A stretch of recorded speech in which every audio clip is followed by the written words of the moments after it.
We've arrived at a different river now. We're on the Rubicon, which is a slightly bigger river. We've come upstream a little way. The Rubicon's sort of similar but different in that a lot of the fish can be a lot bigger. So we'll go with some slightly bigger flies to imitate some big hoppers, as well as like the nymph. We'll run that through because it's not overly hot just yet. We're going to use like a slightly heavier rod. This is an 8-foot 2-inch air in a 4-weight. Because we're perhaps casting a little bit longer and the fish are going to be a bit bigger, we need something that's going to handle them as well. So again, as I always say, with the right setup, you can tackle any river. These are the two flies we're going to start with. We've got quite a big stimulator, which will imitate a grasshopper or a moth or quite a big insect that's fallen in. And then a little nymph, like a little mayfly nymph with a tungsten bead as well to sink down. So again, couple of bob each way, but with a slightly bigger fly because there's some bigger fish through this river. Okay, when you need to attach a dropper, I cut off, depending on the length you need. Here we've got a couple of feet, because it's not overly deep. At the end there, I double it over and just give it a bit of a spin, and that puts a lot of twist in it, like you would do with a normal blood knot. Poke that big loop over the bend of the hook, and then poke it back through and pull tight, like you would do, again, with a normal blood knot.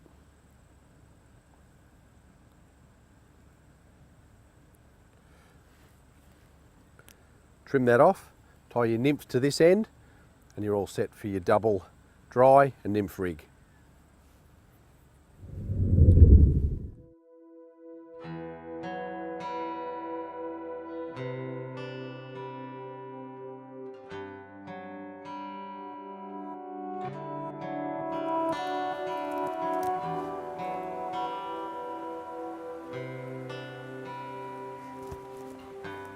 Just coming down onto the Rubicon, and quite a few hoppers, funny enough, getting out of the way as we come down.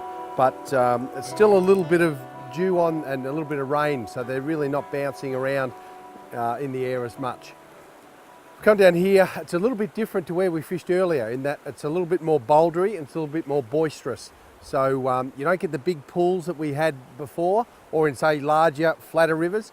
So you're going to have a lot more water in a shorter space of time at speed.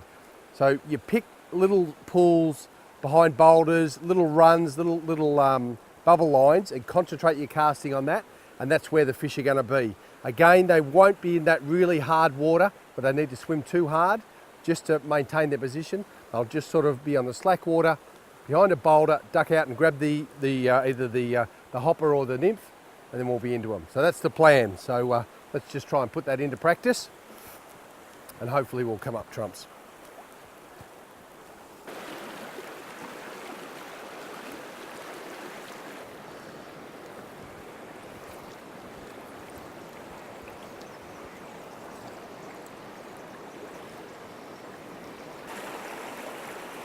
Our confidence in fly choice was bolstered when almost immediately we found a hopper struggling on the surface, a high protein meal that few Rubicon River trout can resist.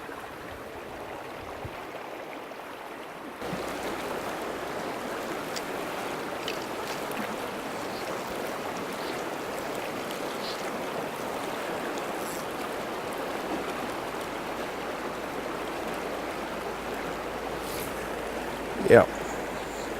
Well, that was good. We've worked the water pretty well and had a few good casts, and just on the other side of that little rock, just that take. That's why you go fly fishing.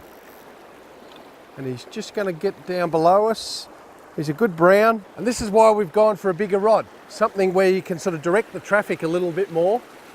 With there's a 4-weight, and quite a powerful 4-weight at that too. So you can sort of lead the fish a little bit better as well. So what I like to do, particularly when they get below you, is get all that line on the reel so it doesn't get tangled around your legs or around anything else, so that if he does make that lunge, you can play him off the drag on the reel, which is what it's all about there as well. So he's just tucked in behind these rocks here. We'll just get down and net him.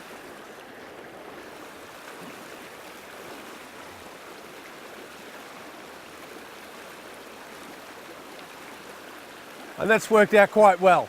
That's he's a good 2.5 pound. We'll actually weigh him in a second, but that's the type of stuff that you can get up here. I mean, it's You know, we've had to work for maybe 10 or 15 minutes, and to come up with a fish like that, that's why you go fly fishing.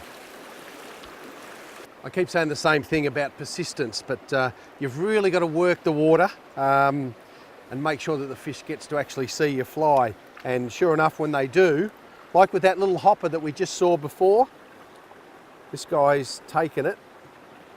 I don't know if you can get it in a close-up in there, but he's taken that stimulator pattern, which looks just like a hopper that we saw, right in the side of the jaw. So he's a good fish. He's probably about 2 pound. So, I mean, lovely spots. They're all beautiful fish in their own right. But once they get a little bit bigger and a little bit of size to them, these red spots are really prominent and stand out. So just a beautiful fish.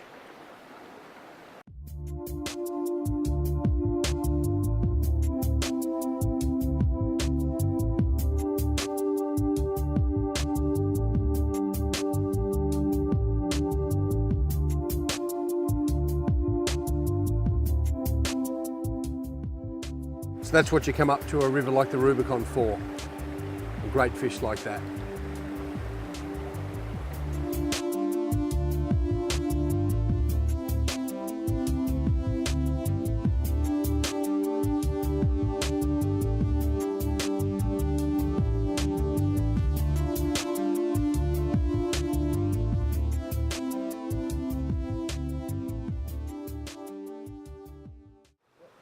Now we've just got out of that pool where we hooked that big fish. We've moved on because it's quite a big fish, and when they get that big and quite aggressive, they'll kick all the smaller fish out. So sometimes you don't have to persist in a pool like that. When we get up here, you can actually have a look as to where we caught it. Where that boulder is in the water, it was just probably 1.5 feet this side of it. So you can see in there we've got virtually everything. We've got depth, we've got good water flow. You've got a lovely bubble line there, so it's going to get all the food it needs and be safe from cormorants and the odd fly fisherman as well. So he's going to have that's a great place to live. So sometimes it pays to have a look where you catch fish, and when you see that type of water again, you know that there's a good chance there's going to be a fish there.